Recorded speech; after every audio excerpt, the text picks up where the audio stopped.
Hello everyone, I'm NTom64. And I'm Sparanda. And welcome to the final playthrough of 2023. This is Metroid Prime Remastered.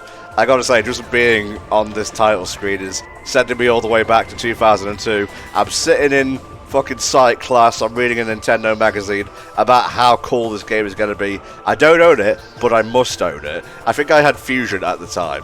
Yeah, because we got Fusion and this, and then like way later we got an announcement for Prime 4 and Metroid 5, which obviously would be revealed to be Metroid Dread. So time is a flat circle, essentially. I'm going to be playing with the classic controls. I know they've added new twin stick stuff, but I don't want to say I'm a casual because I'm going to be playing on normal, but I don't want to have to learn an entirely new style for a playthrough, Yeah, I've messed a little bit with the dual stick and I didn't like it quite as much, and that might just be nostalgia for the original style.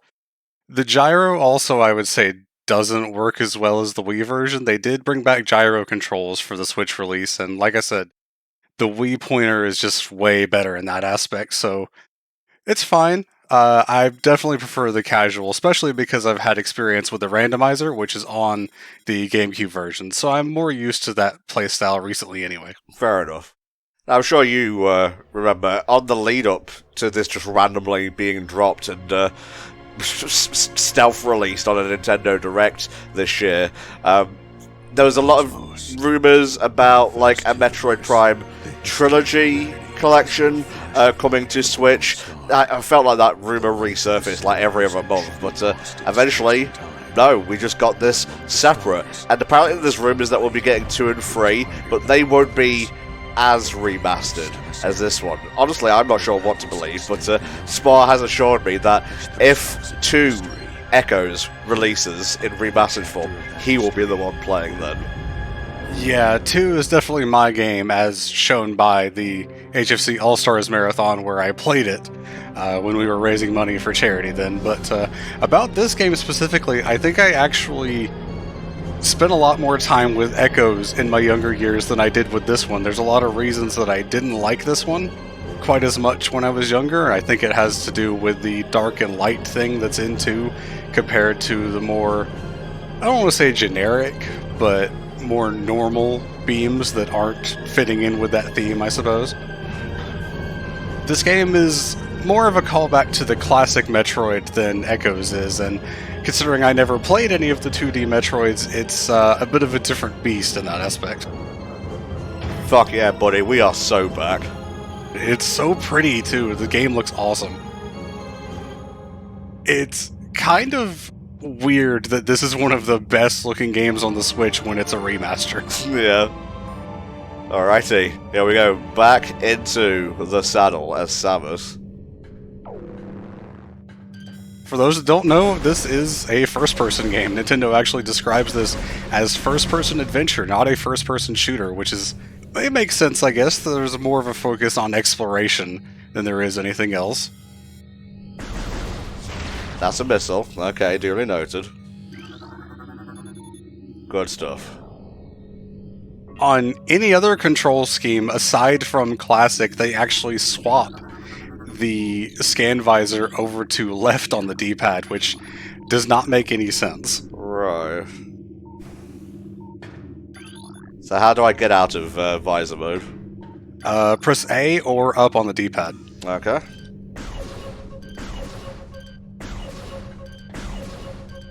I don't know what FPS the original game ran in, but this feels smooth as butter.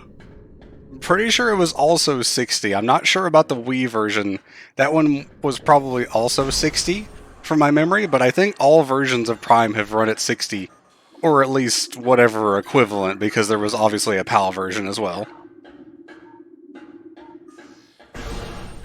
Hell yeah, doors opening when I want them to, baby. We are not locked to the GameCube anymore. Or the Wii, which was honestly kind of worse for loading times than the GameCube version for some reason. Oh, the atmosphere of this game is just wonderful, though, and the lighting and sound effects added in the remastered version just make everything so much better. Like, look at this. This is just gorgeous. It's insane. Space Pirate, dead. As it should be. Death caused by severing of spinal cord. Like, Jesus. Skill issue. Yeah, I guess so.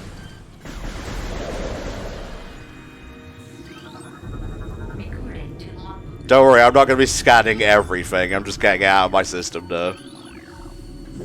There is a lot to do for filling up the, scan logs and everything, and there's some pretty cool rewards. I will say that I'm probably going to be showing off the 100% reward in the non-commentary recording that I'm doing over on Hellfire Playthroughs, so if you want to see all of that stuff, be sure to check that out. I'm going to go for as many collectibles as I can. It's not going to be a 100% run, but if you don't mind, Spar, I will go ahead and splice in the 100% ending to the end of this playthrough. Oh, yeah, sure, go for it. It's active.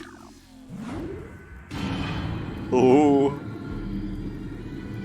There's so many, added effects that weren't in previous versions. I'm pretty sure we didn't have the sparks on the machinery. There's some very tiny sound effects that have been added everywhere. The electricity is just much more vibrant and, bright.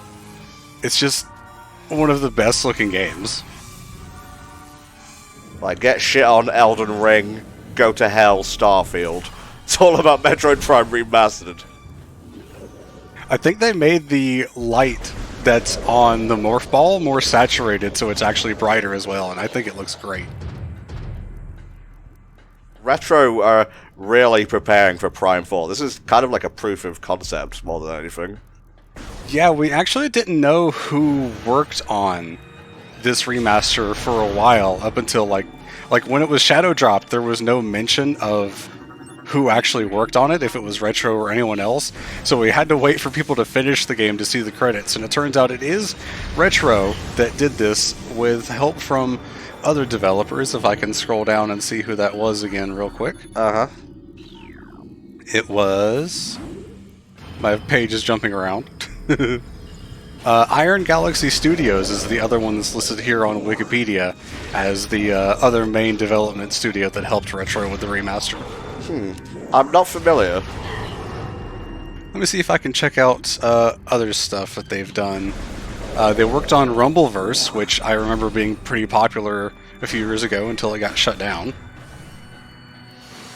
They also made the 2013 version of Killer Instinct and provided support for Overwatch and Diablo 3, specifically the Switch version. Nice.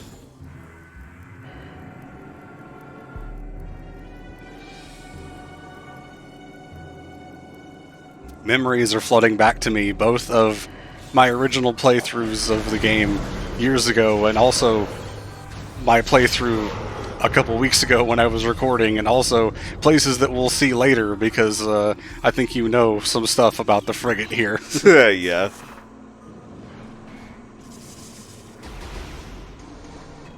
Yeah, there we go. These doors on the frigate, for whatever reason, take a little while to work. I'm not sure why specifically they're like that, but, it is what it is. Maybe it's the space pirates trying to slow Samus down. Maybe.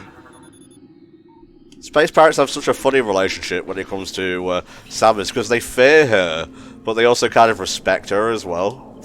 In a way, yeah.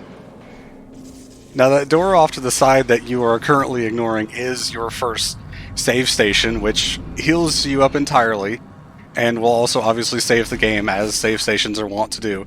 I think a lot of the 2D games actually separate those functions, or at least some of them do, so that save stations don't always heal you. And like I said, I didn't play any of the 2D games. I think I tried the original Metroid a little bit when they released it on GBA, and I super didn't care for it. No. Okay, I'll do it again. Yes, the penalty of doing things in the wrong order, I guess.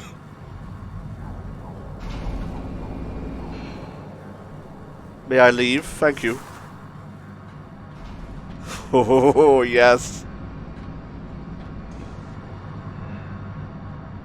Are you ready, Tom? I am. This isn't all new for me. I have watched a playthrough of this before, but experiencing it for myself is a completely different beast. Oh yeah, and obviously you played the original when it came out on GameCube years ago as well, right? This bitch didn't look near as ugly back then. Alright, time for our first boss. A new creature's entry has been downloaded to your logbook.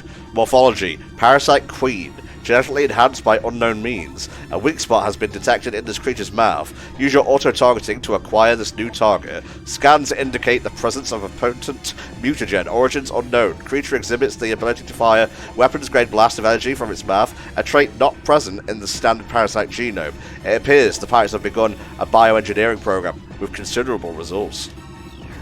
And I think we both know what that unknown mutagen is, as we'll find out later out throughout the game. But yeah, you actually need to scan this thing to get that weak point to fire at the queen's mouth. Otherwise, you'll just end up doing less damage by hitting its body or whatever. Interesting.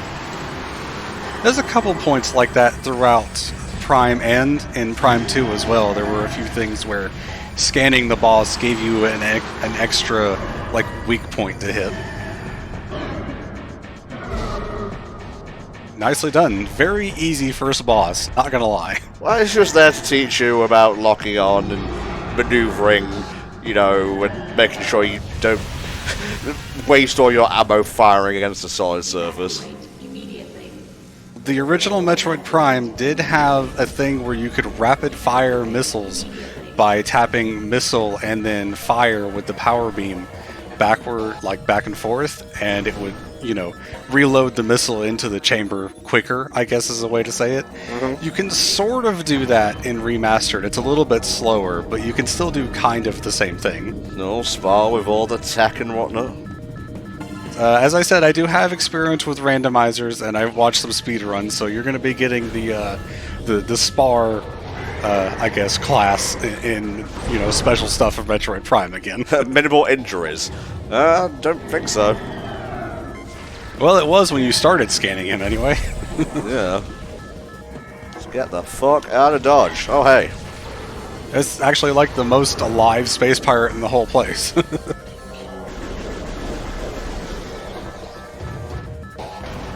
Whoa.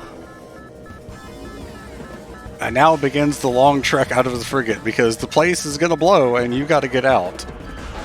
Which is, I think this is a staple for the Metroid series, having the sort of escape sequence at the start. I think they tend to have one at the end as well. Oh yeah, very much a tradition.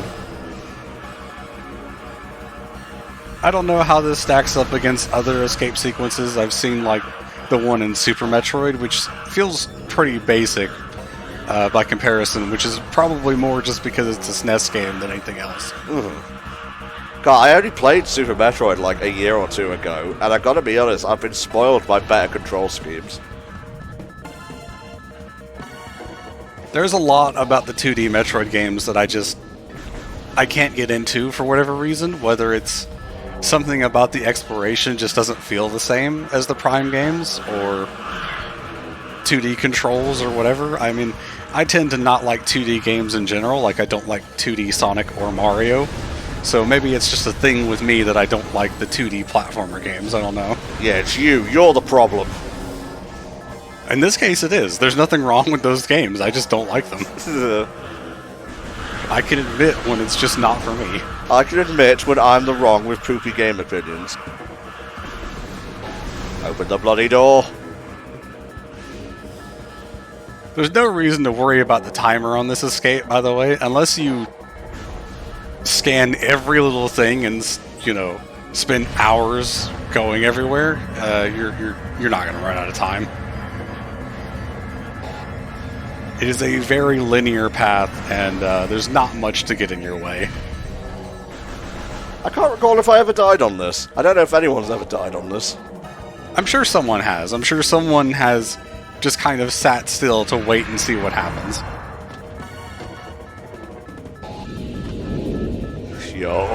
Yo! There he is! He's so big! Sorry, Samus, I haven't got your presents yet. God, just that shot alone shows off how graphically intense this is compared to the original. Yeah, I kind of like the bloom effect in this room. Usually bloom is not that great, but something about this room in particular, it just works really well. I hope you enjoyed that very short bit of grappling there. Because,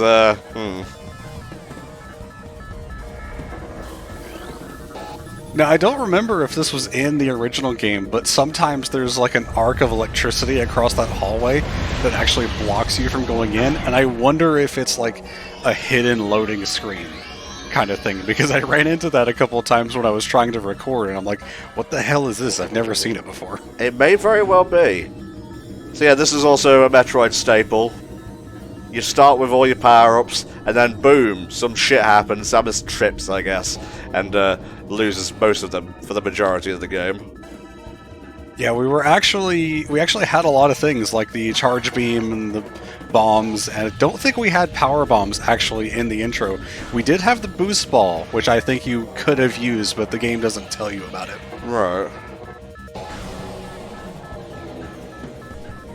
And we'll be getting all of those back, obviously, as another Metroid staple is reclaiming the lost powers with a bunch of new ones as well.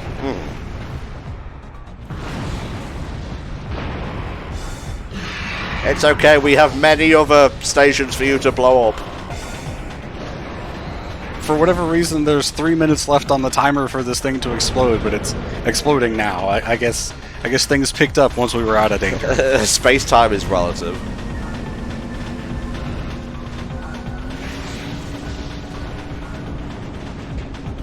Just seeing the pirates being sent off into space. Like ragdolls, yeah. The texture on the planet just looks so good by comparison as well. I know we're going to be spending a lot of time comparing to the original, but it's a remaster. You kind of have to, right? Yeah, I'm not really what one would call a graphics whore, but I enjoy well put together, like, art styles, visual design, and so on. The original game holds up very well. It does. Despite its age and the limitations of the hardware it was on, but it's still a very beautiful game, not least of which is because of that art direction that you're mentioning. Yeah.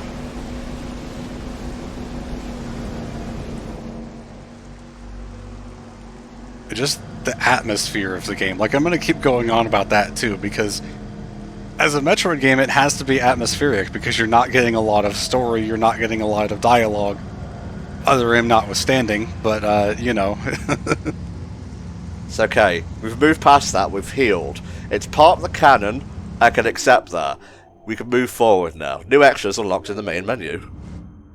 Yes, comes with all new sets of concept art, does the remaster, which is kind of cool.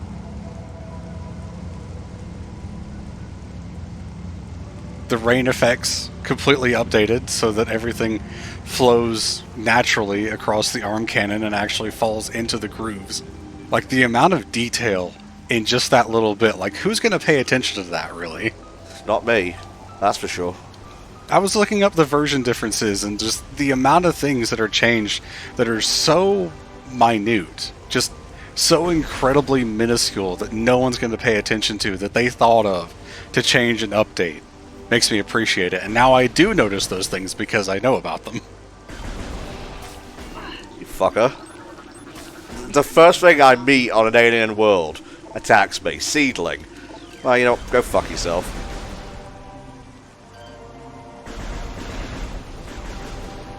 Oh, I don't even have the charge beam yet.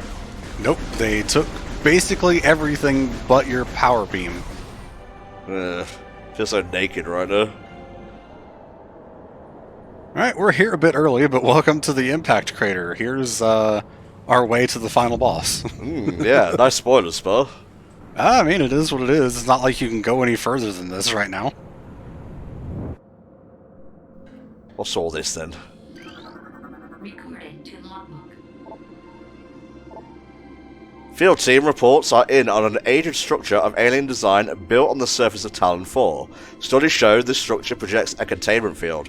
This field bars access to a prime source of energy within a deep crater. Science team believes the field is powered by a number of strange Chozo artifacts. We have found some of these relics and studies on them have begun. As this field could hinder future energy production, operations on Tallon IV should really scroll faster.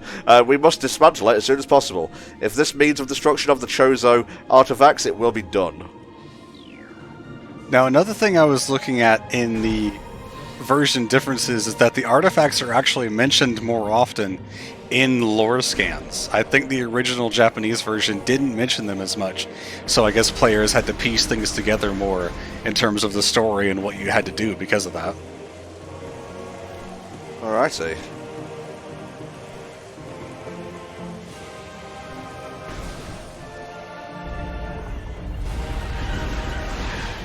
Basic enemies, they just pop up from the ground and run at you. That's all they do. Oh, God bless.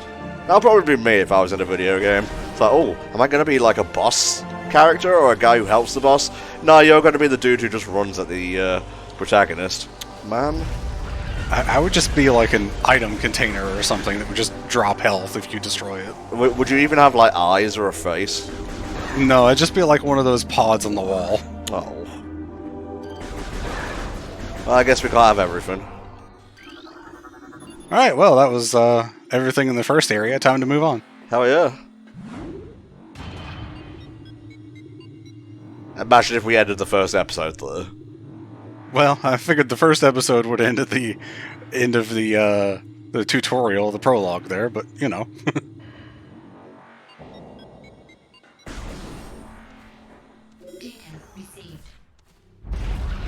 Wow, it's popping up early. I guess the game wants you to know where to go, even though there's only one way to go. Yeah, in the original, if you like ever got stuck, eventually something like this would proc to give you an idea of where to go. I think they made it a little bit better in Prime 2 by having it wait a bit longer to make sure that you were good and lost before giving you the hint. I think it pops up earlier in Prime 1, though.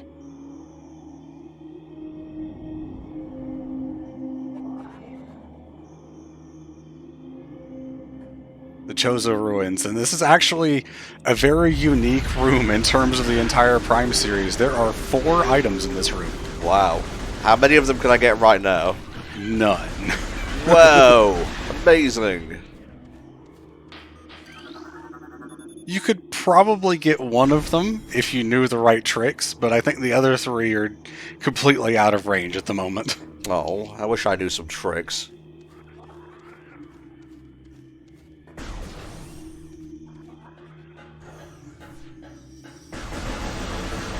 Those little parasite things, as you can see, can actually do a ton of damage to you if you let them, especially if you happen to be playing on hard mode. Those things can actually kill you pretty much instantly. Oh, I can imagine. Just the way they swarm and whatnot. Because each one does like 1 damage, which doesn't seem like a lot, until there's like 60 of them. Hello. I'm in the middle of something here. Ooh, Chozo lore. I do like a good bit of lore. Many long years have passed since we Chozo first took root in this land. The passage of time has always been a source of fascination to us. It is the belief of many Chozo sages that the truths of the universe hide within the crumbling currents of time's flow. Even as we search for answers there, however, we find illumination in other, unexpected places. We know not how the ability has come to us, but recently, many Chozo have begun to sense things beyond the realm of ordinary perception. Strange sights and inexplicable sensations flood our minds, filling us with visions. We take this growing ability to be a sign of our burgeoning harmonization with the infinite. Perhaps, finally, the universe's secrets are becoming known to us. Well, the thing about foresight is sometimes you see things that you don't want to see, and I feel like that may have been the case here. Mm-hmm.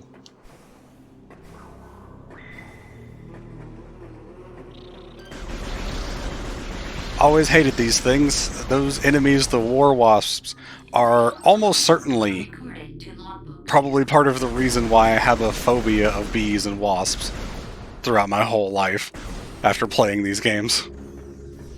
Ooh.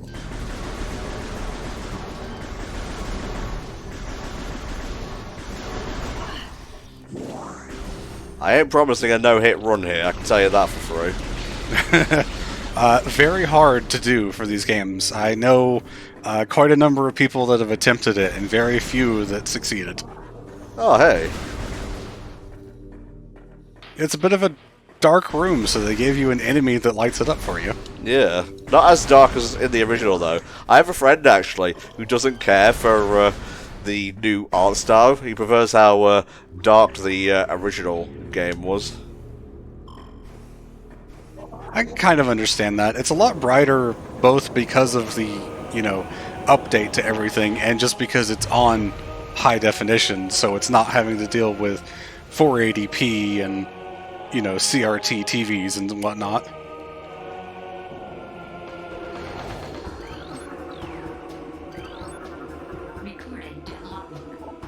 Hive Mecca. Alright. Poisoned water will hurt you, as you might expect. Also, if you want to go for all scans in the game, be sure to scan these particular war wasps because they are unique to this fight and do not appear anywhere else. Ram War Wasp. Airborne Predator. If you happen to miss these, you are out of luck.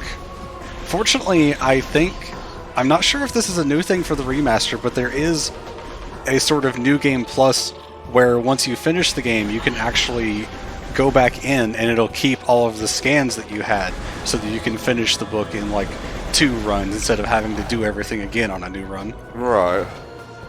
You'll notice the Chozo beak on the machine over there. Yeah, you're going to see quite a lot of that kind of stuff.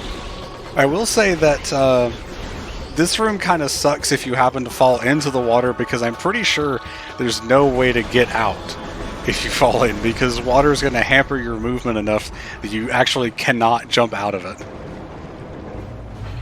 I have actually had randomizer runs die this early because I fell in the water. Skill issue. Sorry. I mean, yeah, it does happen to be a skill issue. I can't imagine the stories about Samus after, it gets out that she died in, a waist-high pool of water. So hell yeah, we got missiles again. Oh, I've missed you, baby. Hell yeah. It's a nice little treat. A treat after a treat. It's quite nice that we get that, because as I've told you in the lead-up to this recording, this game's kind of hard. I'm not gonna lie. Prime 1 is kind of difficult. Much more so than Prime 2. I don't know about that, honestly.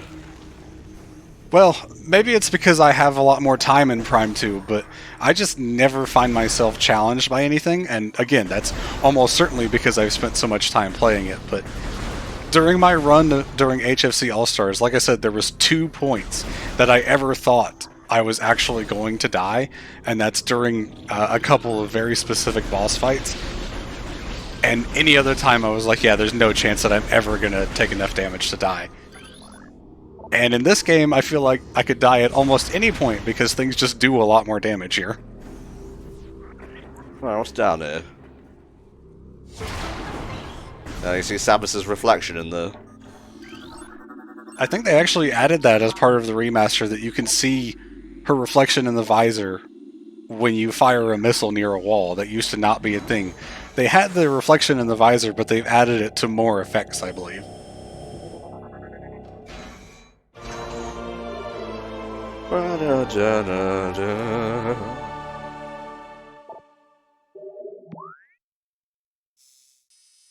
Yeah, just backtrack. Get used to that word, by the way. You'll be hearing it a lot. And we will find another missile door. Now, I am going to let you do things as you want. Would you like me to point out any extra items that you could get along the way that you might miss? Sure, yeah, I'd appreciate that. Well, cool. You've already passed by 1 missile expansion. Okay, I'll go back for it. The one in this room you cannot get because you need morph ball and bombs.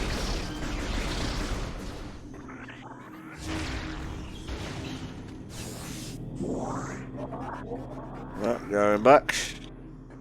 Jump in properly. It's in that room, I think it's Ruined Fountain is the name of the room up here. There's a wall that you can destroy with a missile, and there's an expansion behind it. In here?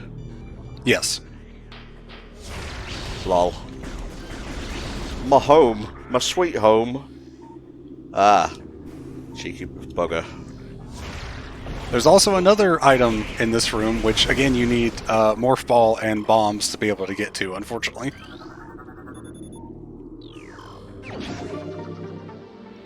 we're already ahead of the curve here. Yes, it's actually great that you picked up this expansion early, because the way that Metroid Prime does ammo refills, for whatever reason, when you only have 5 missiles as your maximum, it does not prioritize giving you missile refills. It wants you to have 10 in order to give you more, and it's really, really obnoxious, and I wish it wasn't like that. I have many things to complain about when it comes to the ammo drop system in Prime 1, which we'll see as we get to some of the later items. I think you have seen some of my comments in our Discord about it. Mm-hmm.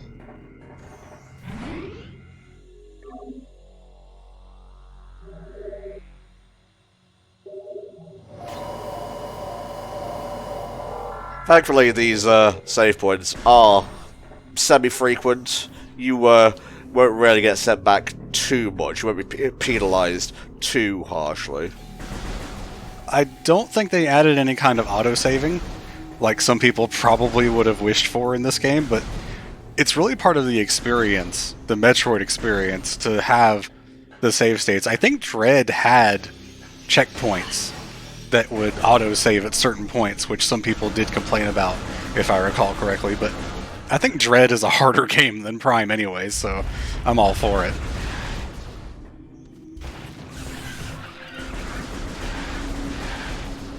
Hope you're not tired of these things, because they show up throughout pretty much the whole game anytime you're in the ruins here. Actually, they announced their presence with the rumbling. Yeah, and the screams. The screams. Oh, the screams. I hear the screams. Thank God for splash damage, because my ass can't aim worth a shit. Yeah, the nice thing about the doors is, even aside from the missiles, they're pretty good at, picking up that you want to hit the door. So even if you hit sort of the area around it, it'll still count and open the door that way. I think that was a bit more generous in Prime 2. If you hit, like, the edge of the door, it would still count for that. Ooh, ball. It's life, Orb. Yes. As I said, I hope you're not tired of these things. I'm not.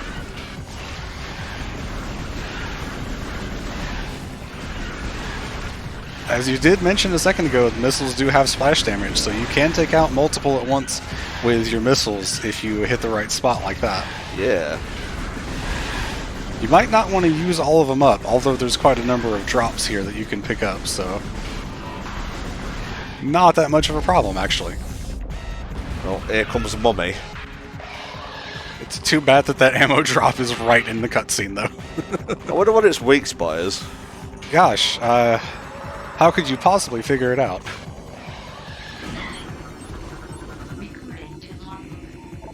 Plated beetle.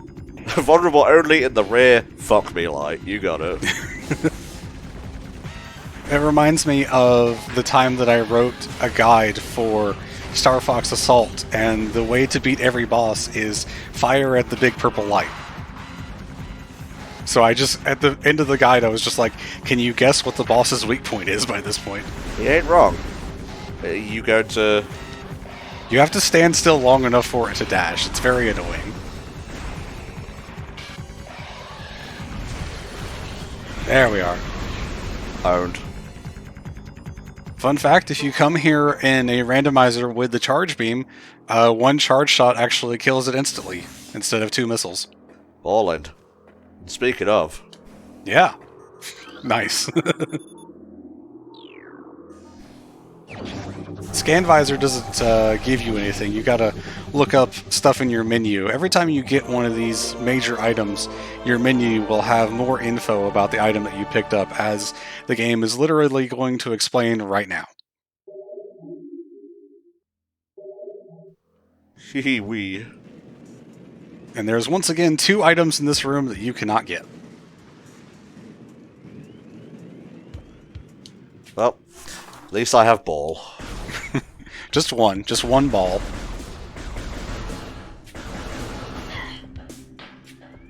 Yeah, the funk has settled into the soundtrack. Oh yeah, we're making progress now.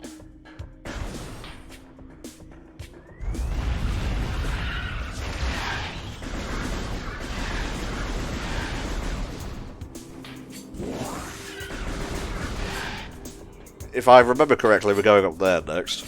Yes, yes we are. I was going to say, if there is at any point that you would like me to tell you which way to go, feel free to ask, and I will say. Otherwise, I'm just going to let you explore. Okay.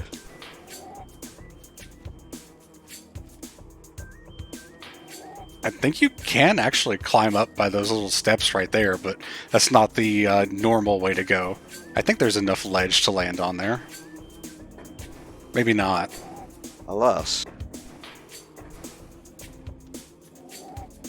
That's what I want. Yeah, this one always trips me up if it's been a while since I played the game, because it's a bit out of the way compared to most of the other paths that you're looking at.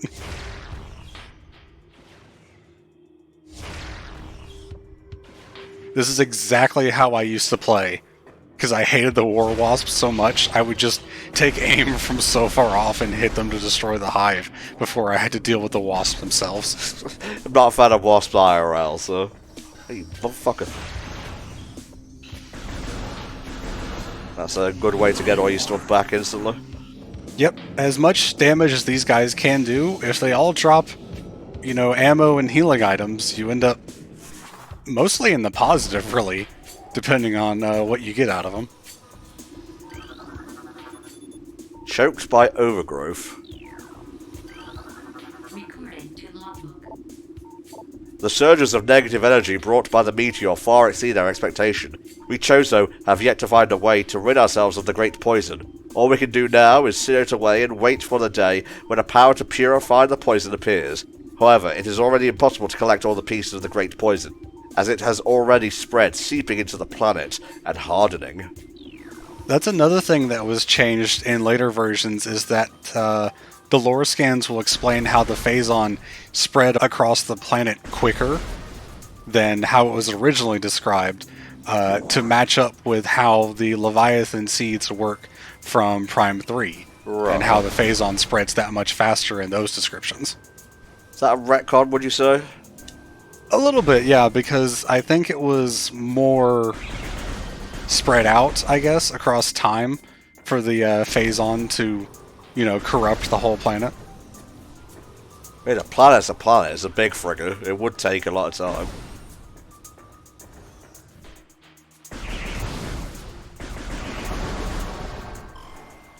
Now remember, all the water's poison, so it's gonna hurt you if you touch it. Oof. Not ready for that one yet. Despite being a group called Hellfire, we are susceptible to flames. Don't get it twisted. We're more about the comms side of HellfireComms than the Hellfire part. Yeah.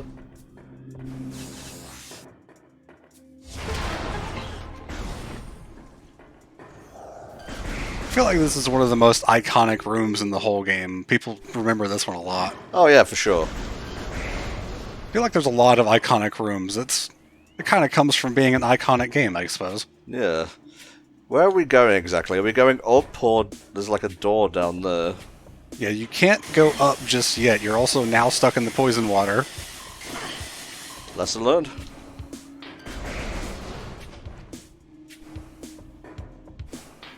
Yeah, there's a lock that we cannot break by going up just yet. You can scan some of these that you'll eventually have to do.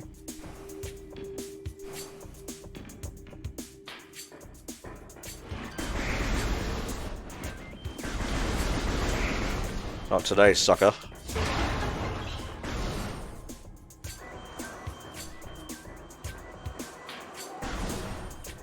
I always thought the steam effect fogging up the visor was really cool. Oh yeah. Like, these are things that back in 2002, 2003 were just so amazing for a game to have, because by comparison, at the time, we're getting stuff like Smash Brothers and Sunshine, which were impressive games, but not like technically impressive in a sense of these minute things that are happening affect you in certain ways. It's not things that you think about that way. Yeah.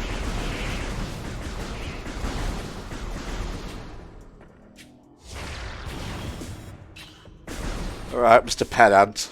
I will use a piddly little shot.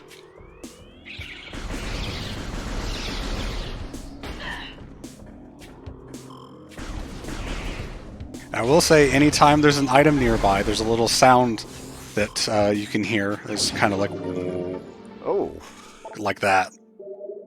neat. So if you listen out for that, you can usually tell when there's going to be something like a missile expansion or energy tank or whatever nearby.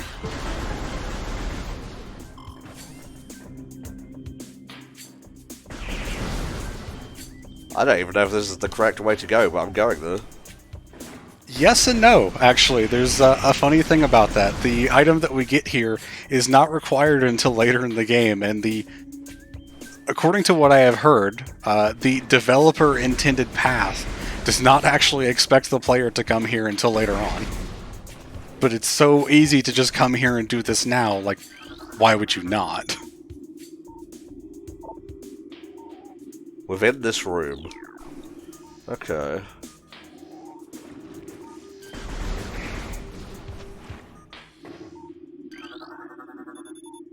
Water once flowed here.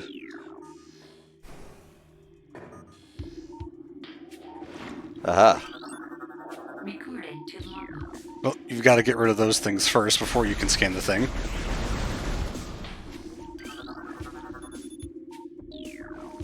That's one.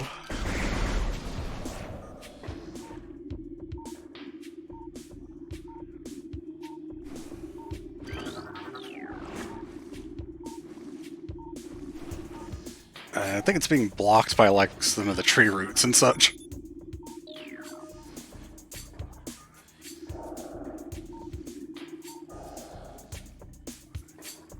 Now, why are you down there? There's always a reason. Because this is how you get across these platforms, so there has to be something in the way. Yeah. Yeah, that one we've gotten.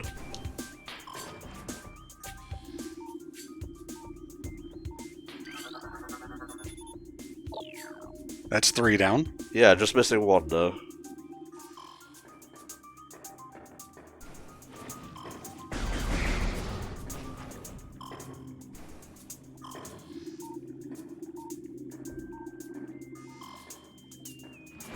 Suppressing the urge to backseat. Ooh, it's okay, I know it all too well.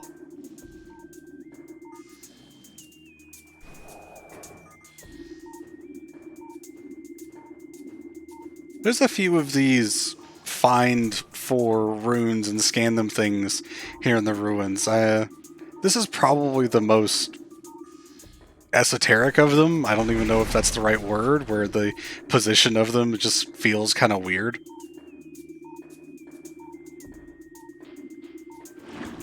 Bugger. Bugger. Ha hoo hee ha.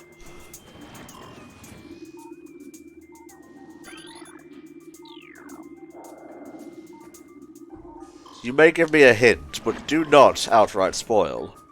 It is close to the door that you're trying to unlock specifically.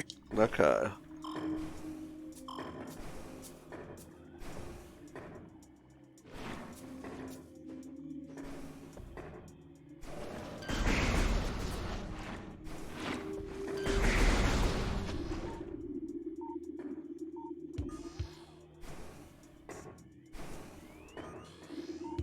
Really? Yep.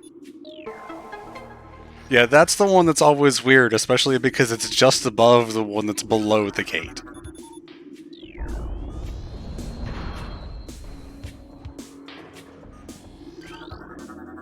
Charge beam, hell yeah.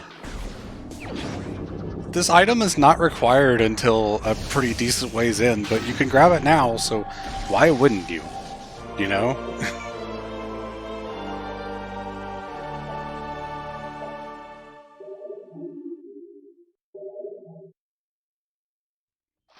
Gross. And now you can actually destroy these things, because you can destroy the eyeballs with charge shots. And you may have noticed, well, I'll let you read this scan before I go on about that. Thank you. These give me life. Disaster struck suddenly. We had a vague, dark foreboding, and it became truth. A meteor appeared from nowhere, casting a dark shadow of debris over the land with the violence of its impact. Its destructive force spent, the fallen star burned itself out rapidly, and the incident should have faded into memory. But the meteor brought with it corruption. Hint, hint. A great poison burst forth from the land. a strange energy that clawed at natural life with a ferocity. That strange negative energy emitted from the meteor expanded to encompass Tallon IV in a night, as a spider weaves a web.